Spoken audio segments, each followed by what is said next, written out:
This, of course, comes as U.S.-China tensions continue. We are seeing the pressure on China coming from U.S. allies as well. What's the latest on China's tech ambitions?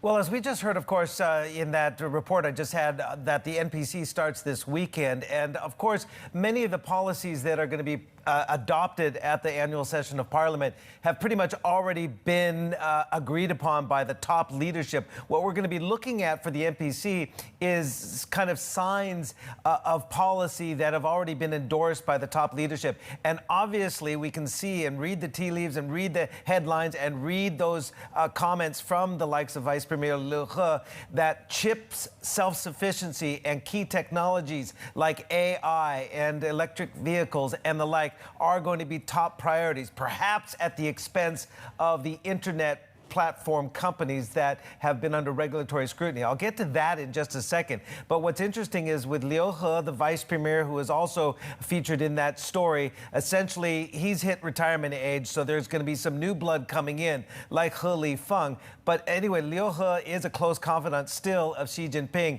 and he is saying China needs to mobilize more of its state resources, more money towards these key industries to counter these moves by the United States to essentially limit advanced chips and advanced chip-making equipment to China. So there needs to be more self-sufficiency. This comes on the heels of a Bloomberg report on Wednesday that China has earmarked an additional $1.9 billion US towards its top memory chip maker.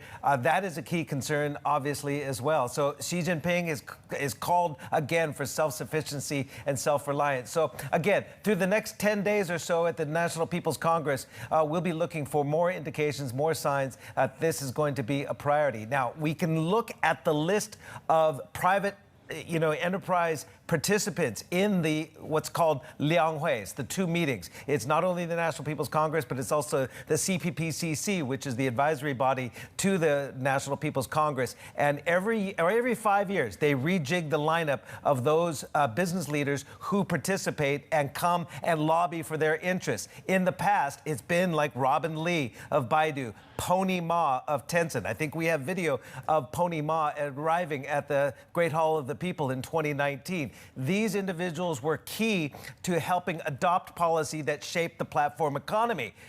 Well, guess what? They've been dropped from this year's Lianghui, as have Yuan Yuanqing of Lenovo, as has William Ding of NetEase, and Richard Liu of JD.com. Guess what? Top chip engineers, top semiconductor and also EV and AI chip makers, they've been added. That should tell you where the priorities are going forward in this National People's Congress under a Xi Jinping with consolidated power.